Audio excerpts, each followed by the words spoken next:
Welcome back, ladies and gentlemen, to another and final of season 4 recap review of the hit MGM Plus show, Godfather of Harlem. It's your guy Lucas here with my guy Najir. What is going on this evening, sir? Did you attend Joe's parade? That's all I need to know. I'm always down for a little inclusion and diversity, but I sat out on this one. Inclusion and diversity is a perfect way to form the United Italians Day Parade here. But let's jump immediately into the episode as we pick up where the last one ended, and this is with Nat and Joe sitting and talking about why he's in his face. Why is he betraying Bumpy? Now, the whole point of this conversation is because Joe believes that he could possibly be a mole sent by Bumpy to disarm him and then cause him danger. But here in this conversation, we find out what we've known all along, that Nat's whole issue with Bumpy is the Ducci and not selling it anymore. Petty. What petty. Did you think This is about petty. this turn? This completely petty. Completely petty. Nickel Boys. He didn't want to evolve to BMF. He's like, nah, I want to stick to the basics. Yeah, honestly though, it do be like that, man. It be the simplest things. It be like the smallest forms of like the lack of communication why people are beefing with one another, turning on one another, and way worse. And this one just didn't. It just, I don't know. The crime doesn't seem to fit the case. Oh, what time was crime fit the case? The sort of actions doesn't really fit the crime, should I say, or reactions doesn't really fit the crime, I guess is what I'm trying to get at. Something for him to portray his man Bumpy off of Bumpy not wanting to sell the Ducci, it does make no sense. When they're all leveling up in bigger ways, bigger and better ways, rebuilding Harlem, his city, getting real estate, legitimate jobs, it just, I just can't. When he said that, I was like, I don't even trust him. If it wasn't for this whole episode and we had left off on a conversation like that, I've been waiting for whatever amount of many days till we get to season 5 to say, I really can't believe he really pressed. I really don't believe he's really trying to sit in Joe's face saying it. So it was interesting. He can't tell Joe the real reason why, and that's why. The real reason is he became jealous of Frank. Yes. But he can't tell Joe, I'm turning on someone who's been a mentor, a friend, in my corner no matter what. Because his new bitch came in, and I don't like his new bitch. So we beefing. Like, he can't say that. But that's clearly been his issue this whole time. Do you think Joe thinks that at all? Joe doesn't care. I think that's the key dynamic here with Joe. Joe does not care. It does not matter to him. If Joe can use you, Joe's going to use you. You don't have to give him a story. He just needs a clear explanation just in case things go bad. Like, why are you turning on Bumpy? If you're telling me it's because Bumpy don't sell drugs and you can't make money no more, okay, that's plausible enough of a reason for it. But if he'd have told Joe because I'm jealous of Frank, I think Joe would have killed him. Because if you could become that jealous and turn on somebody, you'll do the same thing to me. And that's why he made sure to lay it out like, well, you took the St. Clair, we can't make money. Bumpy doesn't want to sell the Ducci no more, so I can't be. Okay, that's way more plausible of a reason where I wouldn't have to murder you for even coming in my presence the way you did. Yeah. But next up, we get the big hit. As while Bumpy, Elise, Margaret, and Mamie are sitting at the diner just having a family breakfast, which they have not done in a while, down to even Elise saying, I really miss this. And Bumpy saying, well, just come home then. But we all know why she can't come home.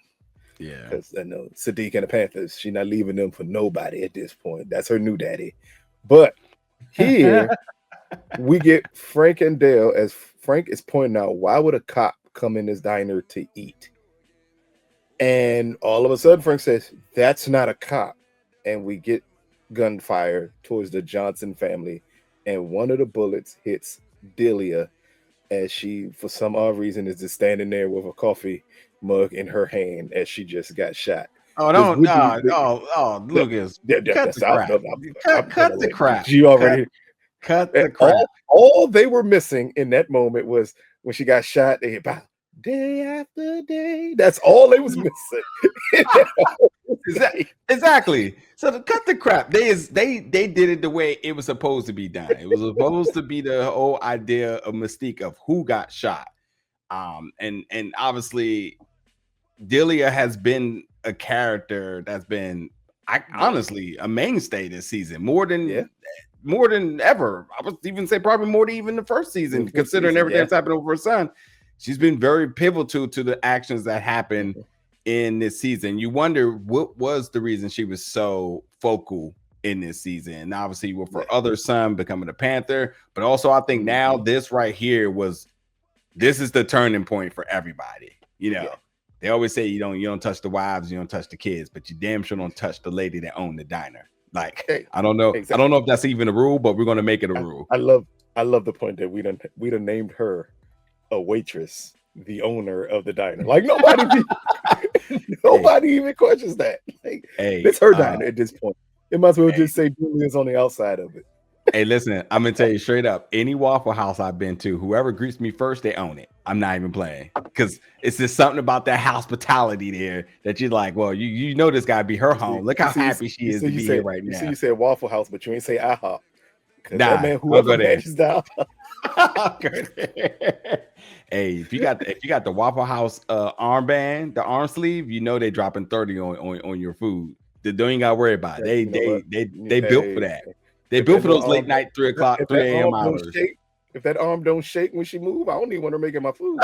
That's why they got the arm brand to resist the shaking. Like it's either that, or if they got the little diabetes little patch on the back, you already know that food about to be fire, because she don't care about her own sugar intake. You know she Waffle House top tier cuisine. But what I thought was interesting was this isn't the first time a white person has been in here. It's not even the first time. We literally early in the season talked about this is where cops go to eat. But I think this is possibly the first time Frank's been in a diner. Correct. So that's the only way. I mean, honestly, it's kind of genius in a way, because we talked about earlier in the season, which is why I really love this. I said Frank not having situational awareness and to never get so comfortable. He's at a diner with Bumpy, to a place they've been to 1,000 times, so that they know the owner, that he has his whole family here, which easily means a place that he's an easy target. And Frank was on his P's and Q's and said, that ain't a cop. So it's genius. We're not writing the show, but damn sure we breaking this bitch down. And this is completely genius writing in a very intentional scene to show you how much Frank has grown since the first time he got. Because when he got at the St. Clair with his girl, you know, you think same scenario. He's like, this is Bumpy's home, essentially. This is his place. He got security. What could go wrong? Well, you see here, he had his antennas up. So definitely a moment where I was like, oh man, I hope we don't lose her. Which we know, but it was definitely it was a great scene to really kick things off. Exactly. Next up, we get Bumpy back home with Elise and Mamie as he is explaining to them why this person went after to kill him, down to bringing up, you know, I put a hit out on, I love the point that he said, I put a hit out on Colombo and somebody must be telling. And instead of Mamie saying, you put our whole family at risk, she's like, you got a rat. she immediately goes, completely dismisses, like, she knows it best. She knows it firsthand right now. Honestly, let me ask you a question. What do you think about sort of the duality between Elise and Mamie now in terms of their sort of supporting of Bumpy? How have you seen that kind of grown? Because they're obviously different dynamics, but in a way, they're running parallel next to him. That's kind of keeping him sort of sane and driven in his hardest times. So I'm kind of curious, what is your thoughts about, like, really the growth of the two characters and sort of like the duality between the two of them? I think part of it, especially for Elise, is that she's currently in constant trouble and danger because of the Panthers organization. So she has a better understanding about the way that her dad moves.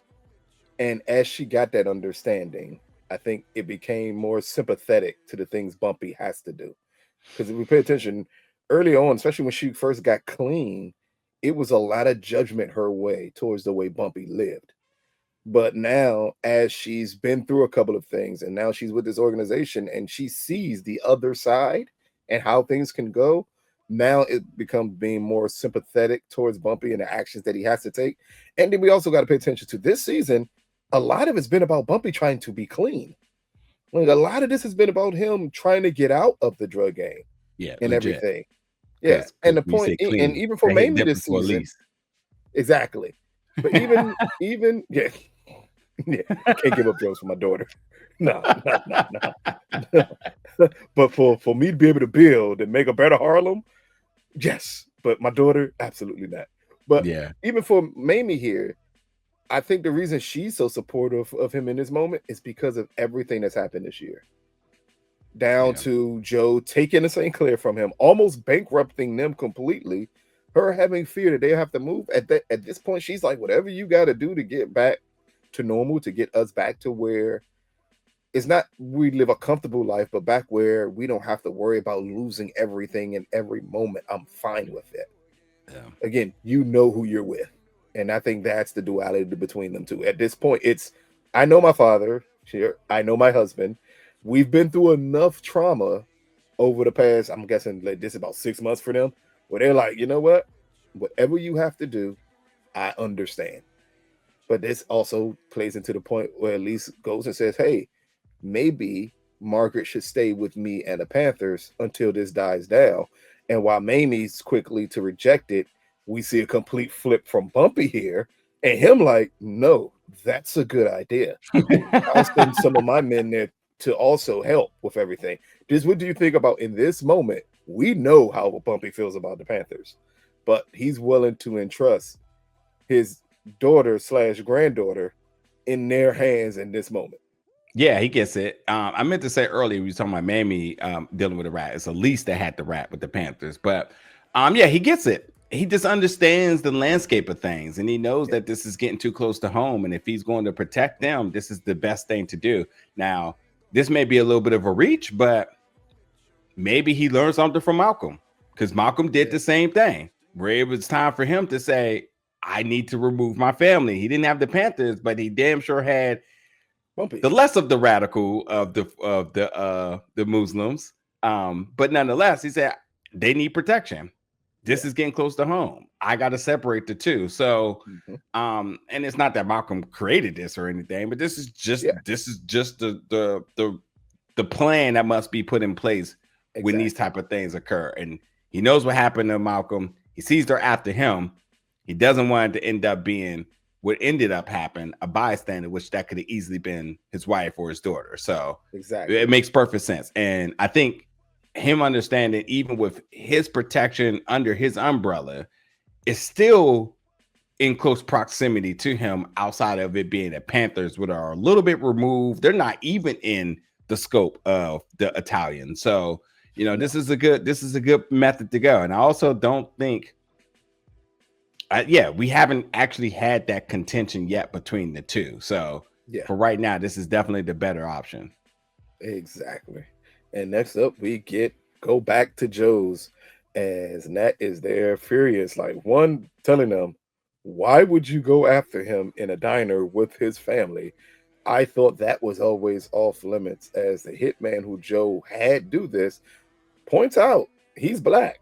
I didn't think any of those rules applied to him. Oh boy.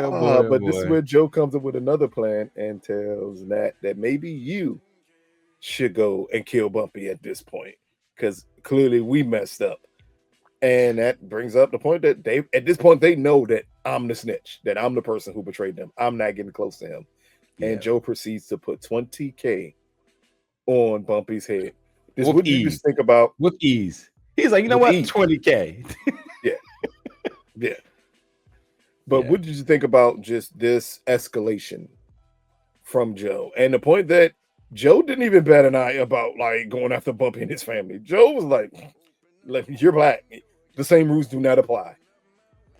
Yeah, so that's funny, but we've also said that before on multiple recaps on multiple shows that the rules within the families doesn't apply, except for what's weird though, because it doesn't apply, but it also there had been protections for Bumpy. I don't know if there had been because of deal, because there's money involved. Yeah. Yeah. And plus Chin was one that ensured that there was protection. So maybe that is it, that the blanketed protection from Chin no longer exists because one, Joe doesn't want it, and because Joe is essentially trying to take over everything. But I will say that I thought, first of all, him dropping the 20K on his head, I felt like the reaction from his folks didn't like that. Cause they kind of was just like, you just got 20K to just kind of like throw out there like that. Like we out this y'all starving and you throw 20K on a black man's head, you know?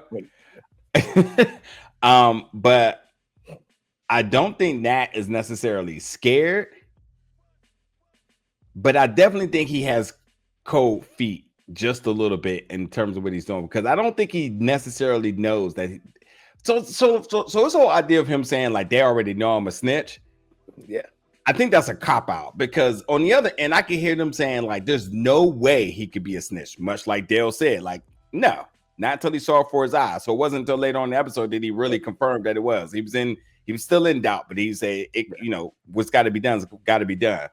Yeah. I think there's a measure of him being scared of his position. I think he's also scared to execute any plans. I think he doesn't want blood on his hands.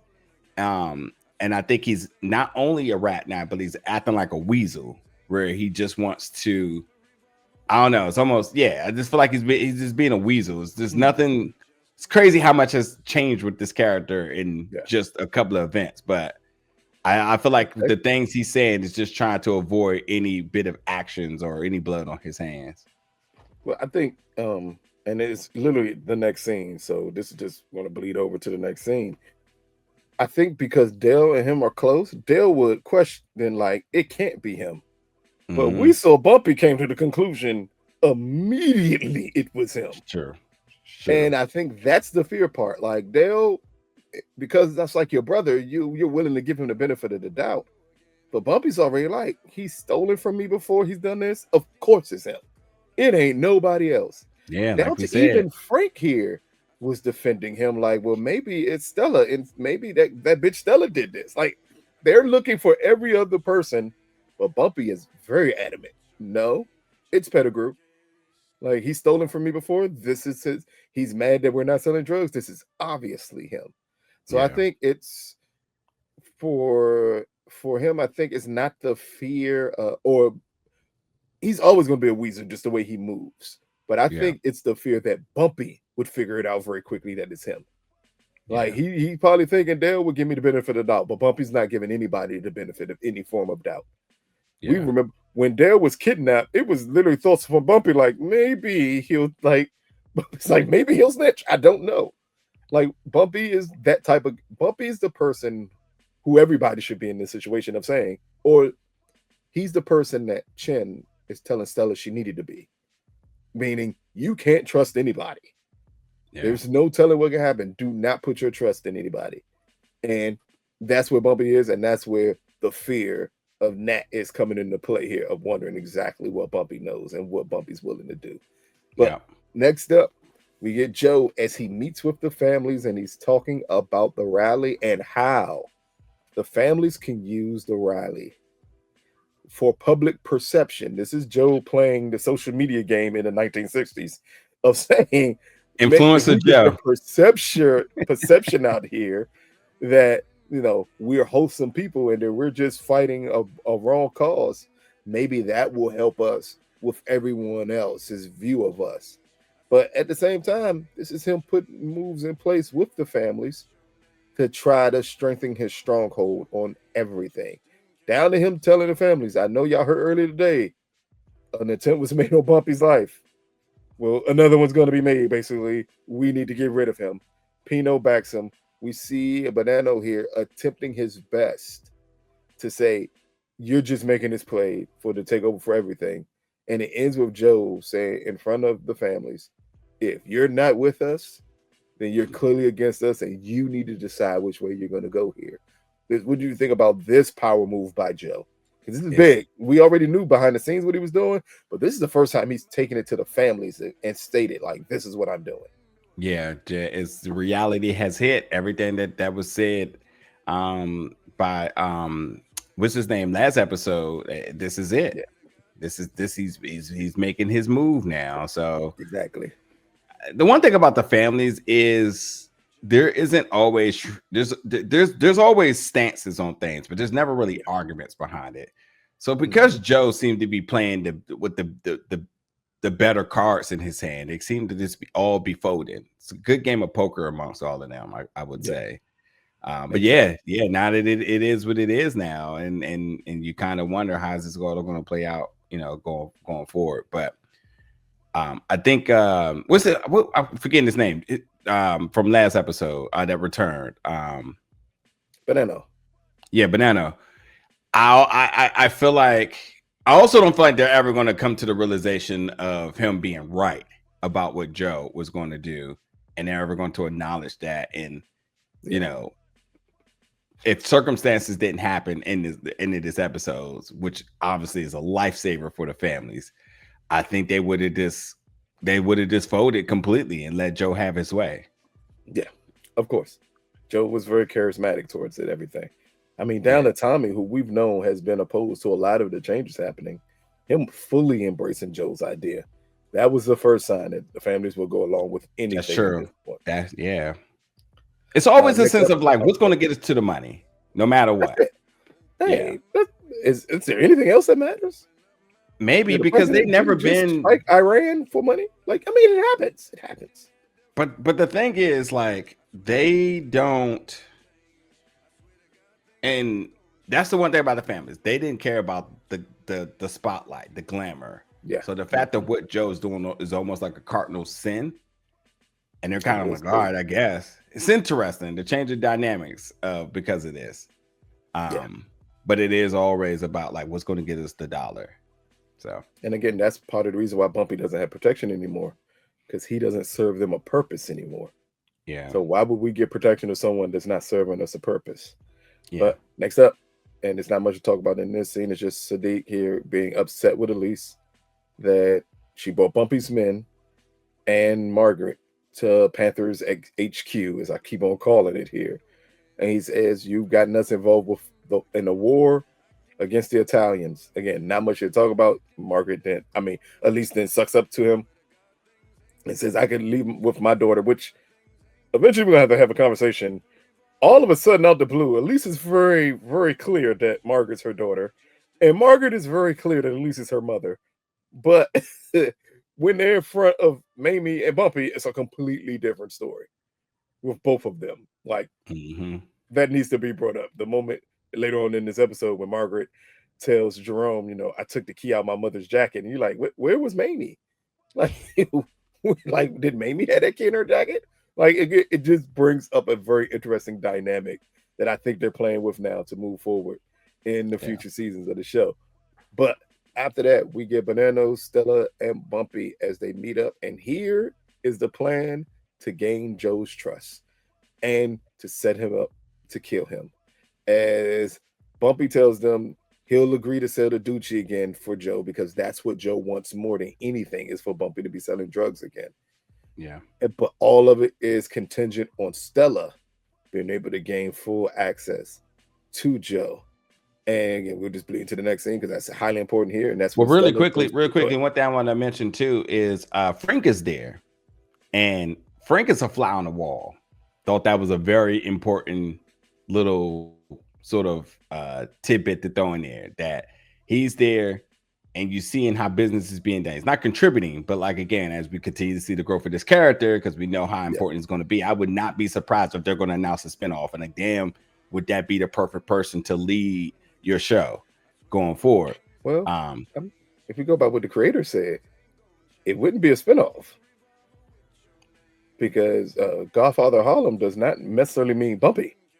Yeah, it's true. It's true. They Yeah, like Frank well, eventually becomes the Godfather of Harlem. Yeah, spin off or just turning the chapter, turning the chapter on the of the story. On the character. Yeah. There hasn't been many, and the only show I can think of that comes to mind was Fear the Walking Dead, where a main character was completely removed from the show. Well, Walking Dead did it too, where the main character of the show was removed from the show for reasons, and then they went with another lead, and the show just kept going. Shy. I forgot about that because I also fell off too. But that's but yeah, true. So yeah, I guess 24. That's but nobody liked the other part, did they? I mean, we didn't say people had to like it. But Jerome Flynn carrying on the Godfather of Harlem, I think, is a safe choice. But yeah, this like I said, Frank being there in the background, I thought was a really important little addition to that scene. Exactly. But again, next up, it's just Stella and Joe having this conversation. This is Stella going to Joe, making assurances to Joe, bringing up the point that her best friend was shot in this, and Joe being very apologetic about that even taking place. But her telling him, like, I could get Bumpy to sell drugs for us again, but I need you to end this war. And if you can do that and be the man that I can trust, who listens to me, then I'm willing to marry you. I don't know if there's much to talk about here. This is just Stella being Stella. We already call her the Princess of Harlem. This is why. She understands that in the end, I am a woman, and I know how to play Joe more than anything else here to get exactly what I want. Gave him a kiss and everything to seal the deal. He was sold then. I think if she didn't do that, he might have been sitting here like, she trying to set me up, but I think the kiss he was all in after that. All in. He has no doubts that Stella's not trying to set him up. Like, he could care less. There's no way that Stella's doing anything. Next up, we get Bumpy as he just tells the crew about the plan to get Joe.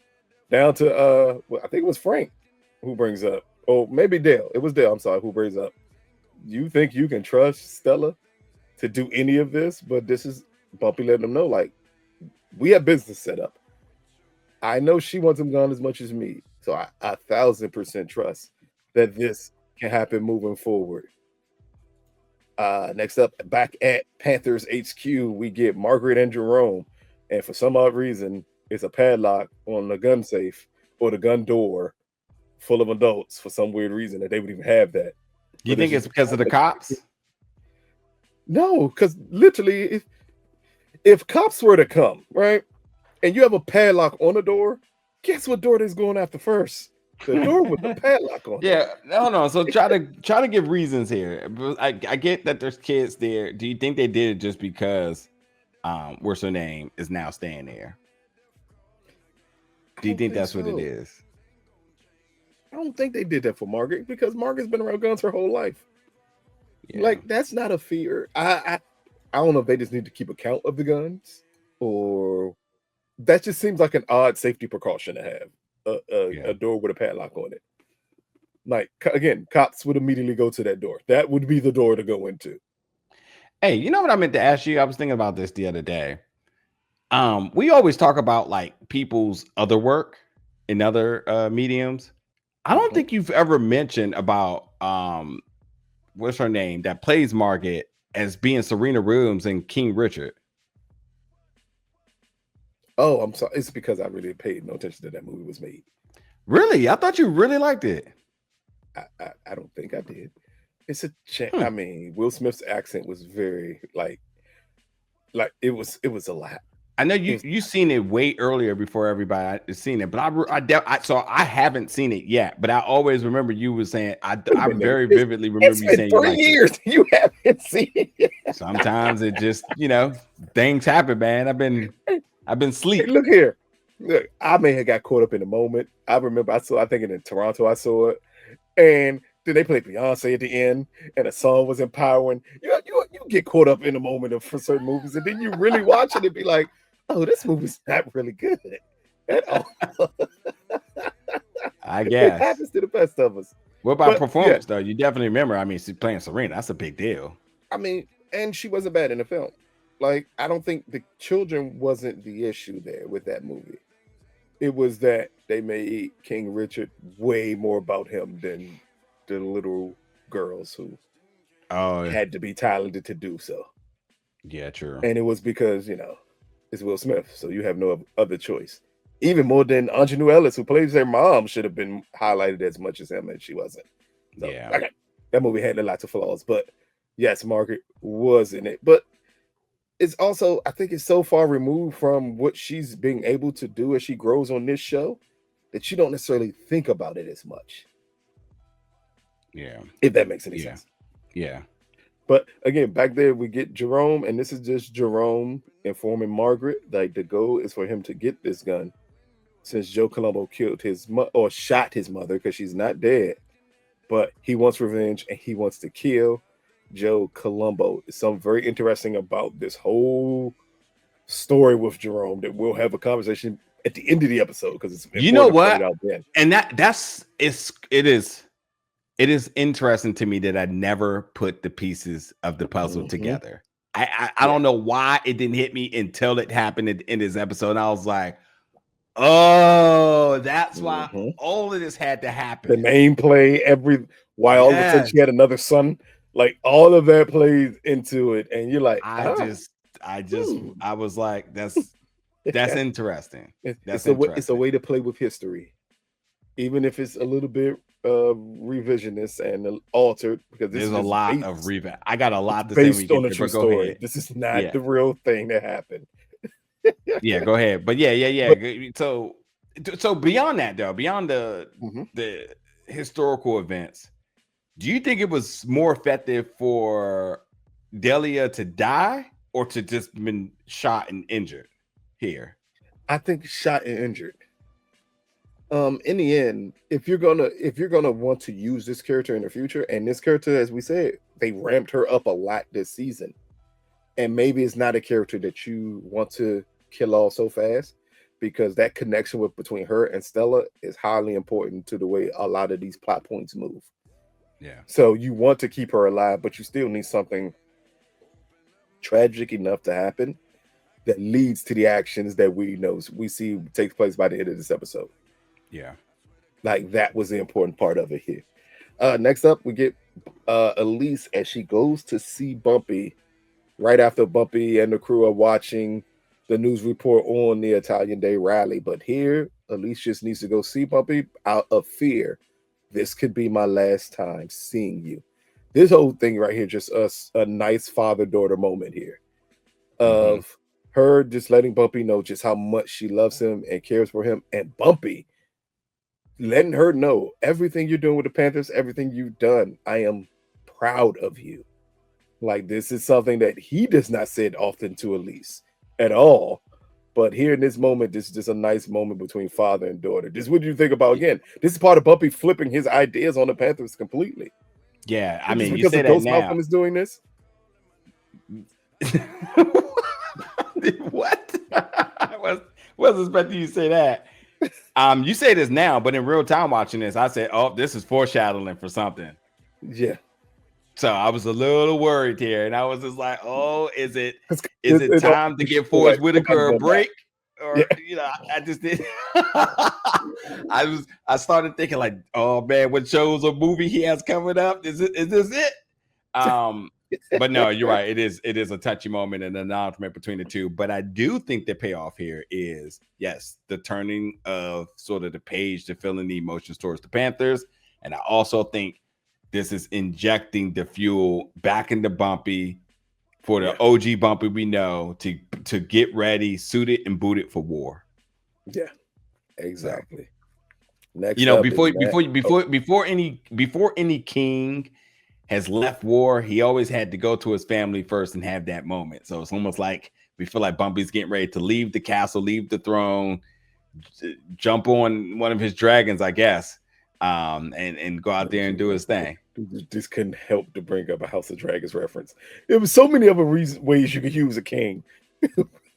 Well, I could have went Fast and Furious, but I decided to give y'all a break one episode. They be as much as they love me saying, "Bring me Spider-Man," they love this. It's Brazil. Like, I don't know if we had one of those moments yet, but we'll see. But next up, we get Nat and Joe, and this is here with Nat telling Joe, "You need to be careful around Bumpy." This is Joe letting him know that Stella's setting up this meetup, and Nat even says you shouldn't trust her either. Yeah, Like, you should be sending someone else to this meetup. At this point, any hope that you had that Nat possibly was trying to help Bumpy double cross Joe goes completely out the window here, as he completely warns Joe not to go to this meeting, send someone else to this meeting. You can't trust any of them, including Stella. I don't know if there's much to talk about after that, because this is just part of the setup for everything. Yeah, no. I was waiting for you to say yes. Okay. No. After that, we get the. Oh yeah, I'm sorry. Yeah. I was thinking. I mean, listen, that didn't do Nat no help. No, trying to turn his baby against him, trying to implant them thoughts. All he hear right now is hater. He don't care about no other facts, reasoning, or anything. Like, I just got her. You already trying to get me away from her. So yeah, he wasn't hearing none of that. Honestly, just honestly. And granted, he did listen, but yeah, he wasn't trying to hear that for real. I think that was just a test to make sure of it, just to line all his ducks in a row. But next up, we get Daryl and Frank going on a murder rampage in the St. Clair. As it was pointed out before, that if the meetup is going to happen at the St. Clair, we still have access to back doors to get into here. And they go and kill everybody as they're waiting for Colombo to come through the door. But instead of Colombo coming through the door, we get the gentleman who attempted to kill Bumpy and shot up the diner. As they get him, they tie him to a chair, and Bumpy lets him know, "This is for trying to kill my family," as they set him and the St. Clair on fire. The key part here is not necessarily the revenge of it all for Bumpy. It's the point that Bumpy had no reservations in burning down the thing he loved the most at that time. What do you just think about the symbolism behind that? It's much like what we said before when he said to Mamie, where it's just like, we'll start over again. It's not a big deal. I think that's the one thing about Bumpy is he almost like somebody who's very deep in their spirituality or their religion, is that he understands all this stuff is tangible. You lose it one moment, you can get it back. You can't take it with you. So I think he had no issue with understanding that this club was just a casualty. I did do a Google search because this is something I've been wondering. Y'all are always right in the comments because y'all just always right. Especially the people who be like, you pronounce something wrong and then they type it in there, like typing it somehow, some way makes it easy. Just straight up the name. Just copy and paste the name of it. Yeah, just the name. Not the whatever those things are called. Yeah. So they used footage of the St. Clair burning, and I was like, well, was the club St. Clair a real club? And they said no, but the way how AI worked, they did say that there's a possibility that Club St. Clair was named after Stephanie St. Clair, who is somebody who was a racketeer who ran numerous enterprises in Harlem. So maybe this was a nod towards her and her work, considering her time of death, which was 1969.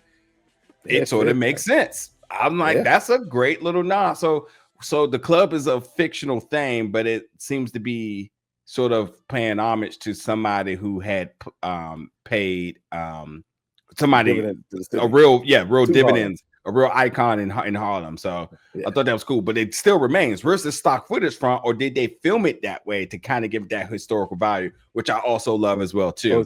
So if it's just stock footage from another building burning, and it's like, correct. But the point of the matter is historical reference to it.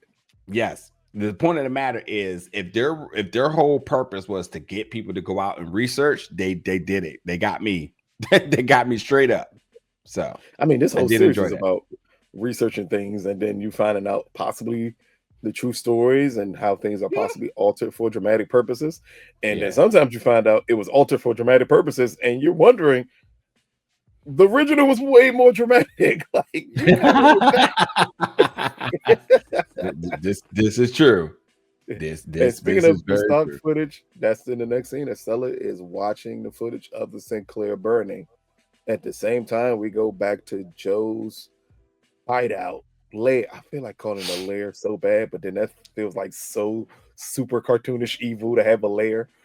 But we get back to Oh Joe's, well. and this is Joe going completely off on everything as he then tells his people, I want Bumpy dead at all costs. Somebody needs to kill him. But as he's talking to Nat here, he also questions how could Stella do this to him? This is heartbroken, Joe. That someone, as he said, I talked to for hours when she worked with me. And I just don't understand why she would do this to me. Down to Nat telling him maybe Bumpy just has her head twisted around. But at this moment, Joe comes to the conclusion that Stella is a problem, and he tells Nat, call Pino. We need to have a conversation about this. Like this, what did you just think about the it's more about Joe's mindset than anything else in this moment. What did you think about the way everything flips for him? And Also, him willing to take Stella out at this point immediately after all of this happening. Also, really quick, I just want to say that the CGI for the fire, I thought was like very good. Yeah. Definitely didn't look very low You said budgety. I thought you were gonna name a show that had a No, fire, and we brought up before that the I don't fire even looked. remember what it was, but It's a show we cover, but if you didn't feel like yeah, honestly don't know which one it is here, but like this one looked good, looked very solid. And honestly, because the show doesn't have to use so much CGI yeah. effects, I guess they're like, I guess we could spend a little money to make this look Mm, good. Um, it is interesting that Joe is not has always been blinded by Stella, but it seems like with yeah. his ultimate goal to rule Harlem, to lead the families, he couldn't let anything compromise that, even if Stella had to be a casualty. But I will say, what's reckless about this is he has to understand what the results of doing this would be. This literally has to be a trickle effect of multiple things. Like, this instantly brings Chin back. Mm-hmm. And does Chin still have the same amount of power he did before? Don't know, but Chin ain't going to just take it on the chin, pun intended, Yeah. and just go with whatever Joe is trying to impose across the families. And I think Chin and Bumpy together is a dangerous alliance, and Mhm. I don't think he thought this all the way through, but it just shows you just how cruel somebody could be. He's trying to marry her, Yeah. and he's like, "Oh yeah, we'll kill her," you Yeah. know. But I mean, Um, I would say Joe did make a calculated decision. As first get to the next scene. The next scene is just very simple here. Jerome, Margaret gets the key out so Jerome could get a gun out the cabinet so he could go kill Joe Colombo. But yeah. after that is Joe meeting with Pino. And this is first Pino telling him, maybe you shouldn't go to the rally. With everything that's happening, it's a huge target on your back. And Joe still feeling very comfortable saying, not only are my men going to be there, I'll have a bunch of cops there who are all Italians. I'm fine. But here he lays out the groundwork for Pino and lets him know, one, you need to get rid of Stella. This is your problem. I know you're tired of answering to a woman. Down to Pino telling Joe, not only does Stella not want him working with Joe, Chin has made it very clear he does not want him working with Joe. But Joe let him know, like, none of them are running anything. This is all on you. You're underboss. Why should you have to answer to a woman? And here is where he lets Pino know, maybe you need to make this move so you can take over everything. And Stella is your problem. Down to Pino saying, I don't kill women, but Joe says she wants to act like a man. Treat her like a man.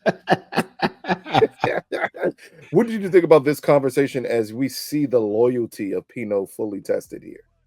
Is it? Yeah, maybe. I guess all I see is Joe being. I'm trying not to use this word, but weasel. We'll go weasel once again. Because why don't you do it, sir? But you scared of the repercussions You're and damn you right. don't want no blood on your hands. So and it's funny because they talked about so much about other folks being put up to task so that like the fall back on other folks, like letting the little man fight, so that it doesn't come back to whoever. Shows you how he values Pino too. Yep. He's just a soldier. When in actuality, he has a seat at the table, but you treating him like he's your son. They talked about an alliance. An alliance is an eye-to-eye agreement. This isn't that. Joe doesn't respect him. No. He's getting him to do his dirty work so that he doesn't have blood on his hands and he doesn't have the blowback from it. Pino's an idiot for even trying to go through with this. And that's why he got what he got, trying to kill the Princess of Harlem. What's wrong with him? Yeah. In the end, he didn't know Stella Untouchable Gigante wasn't going to go for that. But next up, we get Bumpy and Stella. Wait. You don't mean untouchable. Do you mean unbreakable? I mean untouchable. You know better. You touch Stella, you die. Oh. I thought you were making a reference to the J-Lo movie. Enough. Is it enough? Is that the one? Is that the one where he stands over her and say, "As sure as you hear my voice, he'll kick you." Yes, it is. Yes. Yeah, that's enough. I don't know why that's the one scene from Enough I remember more than anything. You said unbreakable. You said untouchable. Unbreakable is definitely not enough. Yes. Honestly, that's what I thought I was watching them see too. But okay, fair. But next up, we get Bumpy as him and Stella talk, and this is where he lets her know you need to get out of here for your own safety. But this is Stella doubting that Pino would do anything to her, saying, one, Pino's loyal to the family, and Pino's known me since I was a kid. And Frank pulls up, Joe has Pino in his pocket. And Stella tells Bumpy, it goes back to what my father told me. If I was going to do this, I could trust nobody. And Bumpy laughs and says, including me. But again, this is just a play on everything. I think this conversation between Bumpy and Stella has way more to do with Bumpy's respect for Chin than anything else. And him warning her, you need to get out of here. Down to him even saying, I will put some of my men on you until you get out of here so you're safe. This is about the respect that Bumpy has for Chin. Yeah, and I will say he has grown respect for Stella over the last few meets and stuff. So yeah, it's definitely by proxy of Chin, but I also think individually he has respect for Stella. So yeah, he gave her the advice she needed. And she's a boss, man. She's understanding exactly what's being said. And a lot of people will kind of down certain mountains, like, oh, he's faithful. He would never do nothing like that. He's loyal. Exactly. And instead of her, believing that initially and sticking to it, she's like, you know what? Time to listen to what my father said. Although I don't agree with anything he's ever taught me before, but I hear him. I know that. And let me listen to Bumpy too, because y'all also kind of saying the same thing. So yes. I think this is part of the duality you brought up earlier of now we get to see how it looks for both of their daughters, being Elise and Stella, going back on information they heard from their fathers that at one point in time they didn't trust or believe, but now they have a clear understanding on why that information was given to them. Yeah. Next up, we get Joe as he's getting ready for the rally here. As he's watching all of his fellow Italian Americans march. Beautiful stock footage is used for a lot of this stuff. For people who possibly didn't know, this was a real event that took place here. But here is where he tells Nat, I need you with me. So you go point out Bumpy's men. And Nat says, if I go there, the moment they see me, they'll kill me. And Joe's response is exactly what we'd expected. That's not my problem. What did you think here between Joe and Nat? As now we finally see the cards fully laid on the table about what Joe thinks of Nat. Because I think Nat he's started to get in Joe's corner, like he possibly had Joe's ear. But here, Joe makes it perfectly known who you are to me. And it ain't somebody I care about. That's it. I mean, it's a realization that it's business. There's no family on this side. So I think I don't know. It's kind of interesting, but it's to be expected that Joe's not gonna trust nobody black. He hasn't had no feelings for black. He'll use you. He'll get what you want, and that's just it. I mean, I you're his guess second Nat's black. just yeah. His first was Frank. Yeah. That's just it. So I don't know. Nat gonna realize that grass isn't greener on the other side. And I think he's hearing this and understanding this very quickly here, no matter what he's saying and feeling. Especially the Italian grass. In fact, not only is it not greener on the other side, this shit is dark and brown and dangerous. No parts of that grass here. Next up is just a very quick scene of Margaret getting Jerome key to the gun closet. Again, this is her telling him she got it out of her mom's jacket. I just had questions about her calling Elise her mom. Finally, after all of these years, even though she's known it, she just never thought about calling her that way. But next up, we see Bumpy putting the plan in place to kill Joe. As they pinpoint the best places to shoot him from, we understand that Dale is someone who served in the military and has sniper ability and where he needs to be lined up. Down to Frank asking Bumpy, do you want me to go with him? And Bumpy telling at this point in time, no, I have a completely different mission for you to go on. And we follow that up with back at Panthers HQ between Afeni, Elise, and Margaret as they're just sitting around the table. And the men come in and are questioning, did they see Jerome? And that the gun closet was open and a 38 was missing. And this is Elise asking Margaret, does she know anything about it? And Margaret tried to hold her confidence in Jerome, let her know, like, I don't want to say, he promised me the secrecy. But Margaret Elise let her know, do you want him to die? She says no, and lets them know he got the gun. He's going to go kill Joe Colombo. Again, not much here to talk about that because that all plays out by the time we get to the end of the episode. Next up, we get back to Stella's as she's packing up to leave. And this is the confrontation we've been waiting on between her and Pino. As Stella puts the gun in her purse, puts her bag to the side to set up everything, Pino comes in, and Pino decides then taking her out is the best course of action. He ends up with her gun, telling her, I know people have always told me you're crazy. Maybe if I make it look like a suicide, your dad will go along with it. Again, this still shows he has a very healthy fear of what Chin will do if he does anything to Stella. It also shows there was not a lot of thought in the repercussions of this because this is not, I mean, granted, it's this time period, but this is not a clean murder. Murder / staging of a suicide ever. Just like, no. There's no forensic evidence back in the 60s, early 70s. So, but it was interesting about the chess that was being played because she said I was going to go to Florida to go visit him. It's like, that's interesting. He never mentioned anything like that. Mm-hmm. Do you think are they both lying, or is there any truth here amongst that conversation? Oh, they're both lying. Stella just wants to get away, and she knows she needs to disarm Pino as much as possible.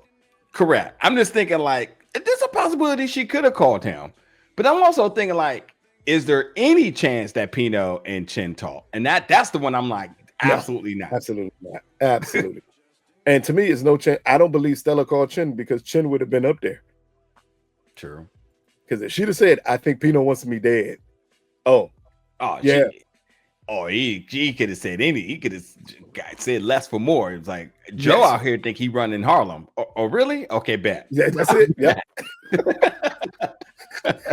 Hey, but what's interesting is she'd have told Joe took the club from Bumpy, which was Chin's club also. That's true. It. Also, with the rally on TV and everybody watching the record around the world, that means Chin is absolutely seeing what's happening. Yeah. Expect to see him back season 5. Oh, of course. But he's thinking Joe up here like Jesse Jackson. He ain't sure that Joe is still running the business because he up here fighting for civil rights. He possibly has no idea. But again, Pino here jumps on Stella, attempts to take her out as he puts in his head this will just look like a suicide, only for Frank to come in and kill Pino as we realize this is the other job that Bumpy had for Frank. It's for him to go protect Stella. It's not much to talk about. Glad there was no romance there. God, we didn't need that. At one point in time, it did look like it could possibly be one between them two, which would have been absolutely horrible. But here again, it's just about protection here. Hey, now listen, they're gonna rewrite history, and Stella pulls up to the fight with Frank, and that's who got the mink on. Yeah, not gonna have Stella pull up to the fight. And then after that, they're just gonna call Frank Shannon Sharp. Skip. Skip. This your whole demise here. You was messing with them women, and that's it. They're gonna take the blame off the mink, and that put on the white women.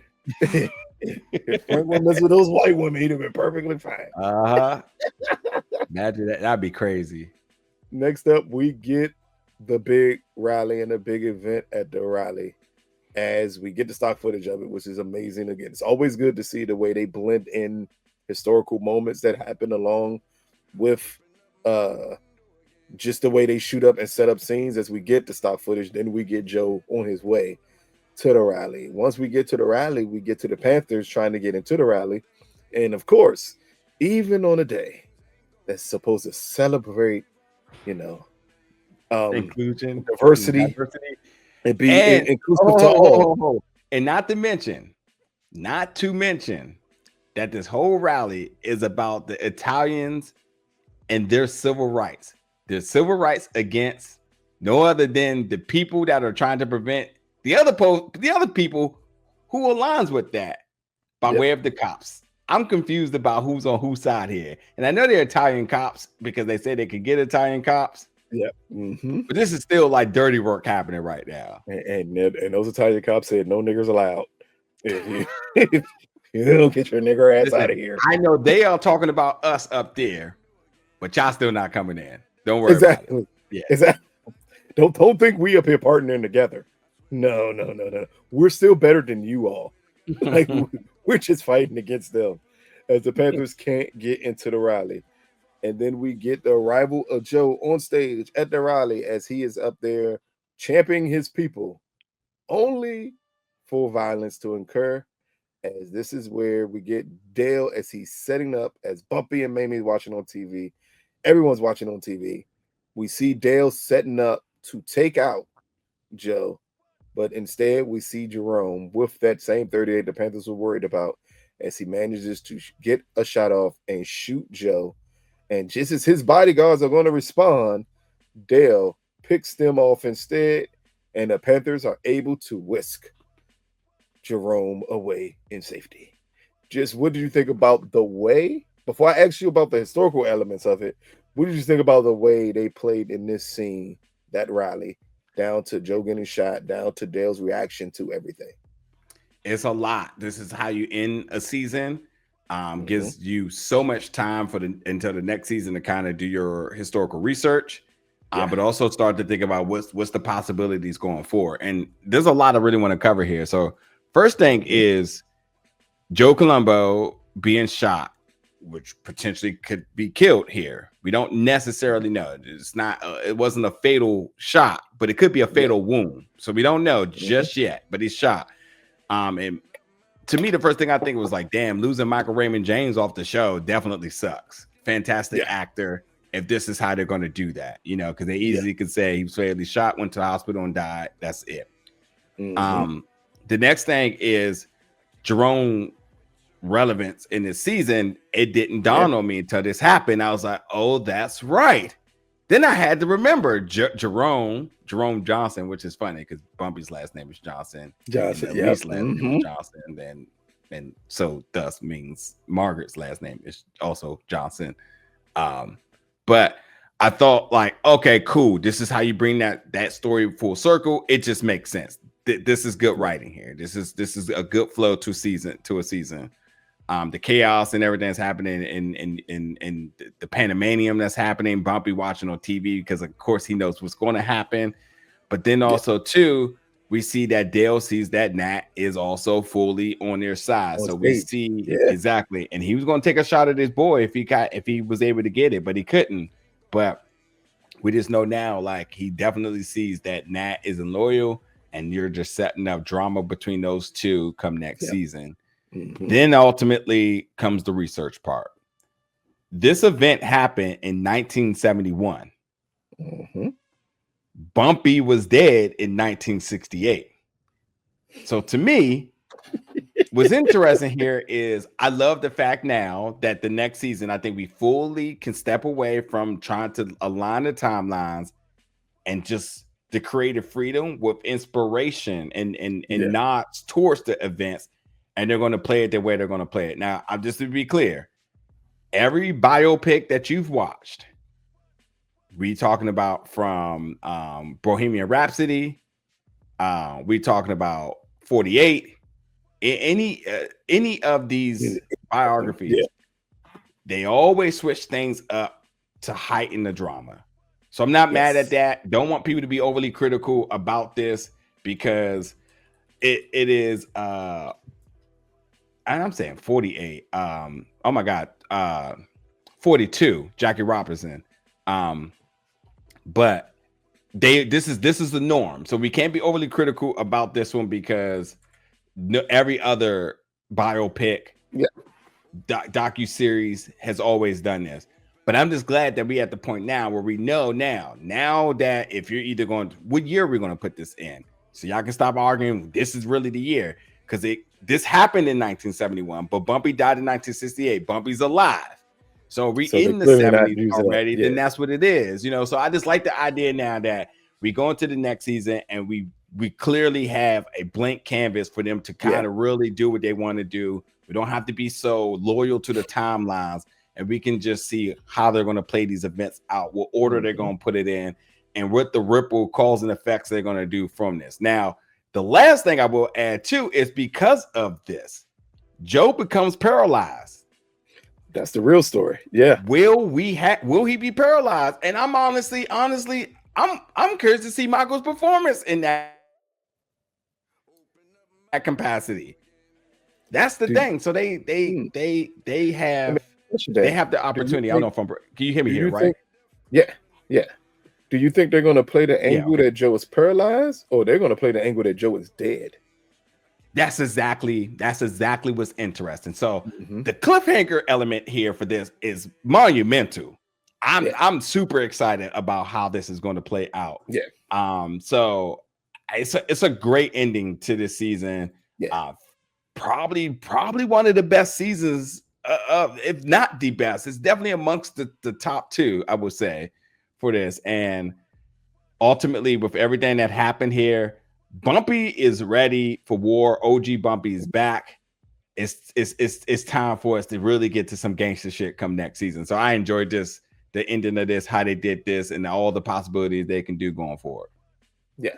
I mean, for historical reference, you're playing off the name and named her son Jerome, and then you realize Jerome is the guy who shot Colombo. Again, that's why I say it plays in a weird way that the true story is has way more drama in it than the way they depicted it here. But they depicted it here this way because Bumpy's inclusion is highly important to the story. Yeah. Like if you play it right, Jerome was supposed to shoot him 3 times. Because that's the amount of times that Colombo was shot. But he was killed instantly right after shooting Colombo.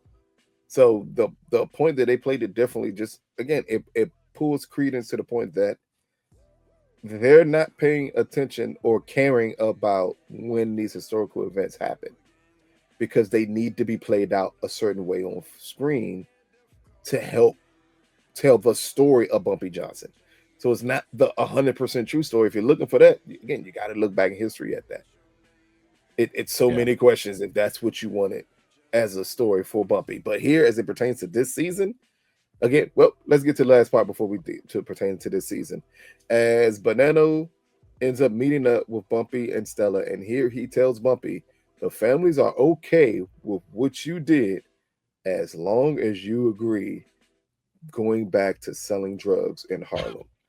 And as the show ends off with Bumpy and Ghost Malcolm, as he tells Ghost Malcolm, I tried my best. And that's just, again, a promise is made before, but this is letting you know the Bumpy who you know is back in full business.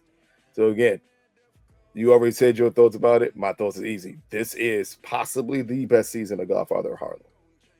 Like the way they played with history here is what I respect in writers, because it shows I don't have a fear of playing with history as long as my story can be celebrated more because of it.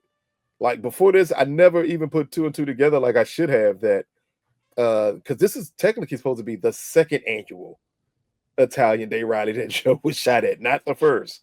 But the point, you didn't bring that up, because if you brought that up, then you have to play with years, and then someone would point out, hey, Joe was shot in 71.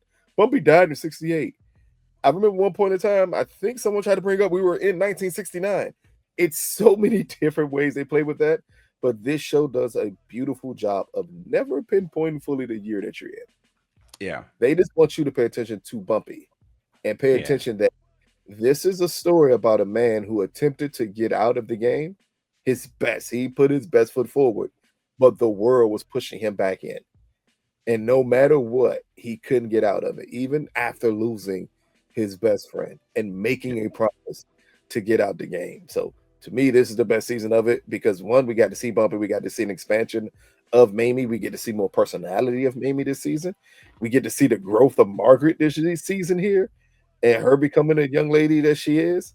And then we get to see Elise, who we may make jokes that Elise falls for everybody, for every organization human. But with her in here with the Panthers, it feels more genuine than it did with her being a Muslim. Yeah. Like here, it's way more of her accepting who she is at a time period where a lot of Black people were going through the same exact thing. So that's what makes this season so amazing. But what are your final thoughts on episode 10? No, that's it. Again, great season, endless possibilities going forward, endless new characters and icons they could bring in. And I just think, again, I just ask that everybody that watched to be mindful, like, let's step away from trying to be politically accurate on the timelines and just understand that we're working within a certain era or period in Harlem, and they're going to use the different points to heighten the drama. And again, like I said, from 42, Bohemian Rhapsody, where like you saw Freddie Mercury discovered that he had AIDS before he did World AIDS Day. That didn't happen that way. So it made it seem like he went out there sick to put on the performance of his lifetime. He found out after he did that performance, by the way. So, you know, just understanding like the little things you can tweak to, like, you know, really get the fans, the audience, the viewers invested. And I think if that means we get more time with Forrest Whitaker, then great. If we get more time with Raymond James, then so be it. You know, you want to bring more people in, then so be it. So like, bring back Vincent. It's cool. It's cool. Yeah, bring Vincent D'Onofrio back. Bring back the chin. Like, let's do it. And we still know Joe has a formidable force. Joe Colombo has a formidable force in Joe Gallo, who hasn't shown up yet. So there's still weird. Like that was the more interesting part of it all. Which makes me think Joe Colombo is coming back. He'll have a limp, but he's far from done. Put him with a cane. I can get with that. That would be cool.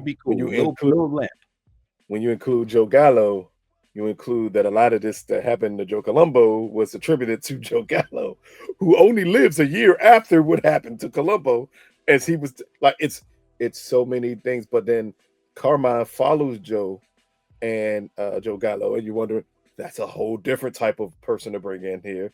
If you bring back Chin, you still got Chin and Banana, who don't get along at all. And what retribution will Chin feel is necessary for the way the families didn't help protect Stella? Yeah. Right. Or his interests that they allowed to be taken away from Bumpy and burned down. And how does he feel about it? Like, it leads so many open doors to so many things, is because, again, they've been able to play along with a lot of these historical figures, not even bringing up the growth of Frank Lucas, which you're going to have to see eventually here. And that could be extremely interesting here. And even after Bumpy passes, possibly, it's a whole different story with his widow and his daughter and what happens with them moving forward. We got a Feeney here. How much longer before we get to bringing up more about Fred Hampton, possibly Huey P. Newton? Like, it's so many different people who you could bring into this. Yeah, or if you just know nothing about this and you've seen American Gangster, you wonder when and how long does Frank start running things, and then his family gets introduced, and that's a good amount of folks you have to cast. So how many other new attractions are going to come to the show because of this? Even if you don't do his full family, you're gonna have to bring Nicky Barnes in too. Oh, I forgot about that. I totally forgot about that. Yeah, like it's some very interesting things that they can do. And again, we shout out just the writers and the creators behind it, because they have been very adamant that Godfather of Harlem does not have to end with Bumpy Johnson. Yeah, like we have more stories to tell here, so it's going to be interesting what we get moving forward. But again, let us know what you think about the season finale and the overall season 4 of Godfather of Harlem. Give the writers, directors, all the folks involved with the show, give them love, give them their love on social media. Let me end the last one for us real quick, because a couple of things I want to say. Make sure we always give love to MGM Plus, but obviously, if you're not watching this on MGM Plus, check it out on Prime Video. You have multiple ways to check it out. I will very much lobby and advocate and stand for the viewership for this show, because with everything that we said, we definitely need people to go out and support it. That way we can get more and more seasons of this, because there's a lot of storytelling to be told here, and it is only going to happen if they get greenlit for more and more seasons, and that is really dependent on us as the viewers to do so. So check out the entire season of Godfather of Harlem. If you have never checked it out and you somehow landed on this recap review show, go back and watch all the previous seasons on Prime Video, on MGM Plus. All of our recaps for each of those seasons are also there. And then if you have been following along this entire time, let us know your thoughts about this season, the finale, and your prediction for season 5. Where do you want this to go? Give us all of that details in the comments below. Per usual here at Big Old Me, we have so much available for you all, so just stay with us. The channel is constantly being updated with more and more content from myself and Lucas. So we definitely appreciate you all support. Everybody that's in the comment each week showing love. We definitely appreciate you all. But we're done. We finally got this season over with. Now on to our next project. And we hope to have you there as well, too. So jump in the comments, folks. Let us know your thoughts about all things Godfather of Harlem. And we'll see y'all back on the channel very soon for something else I'm sure you're going to be interested in watching. So we appreciate y'all watching. We'll see y'all soon.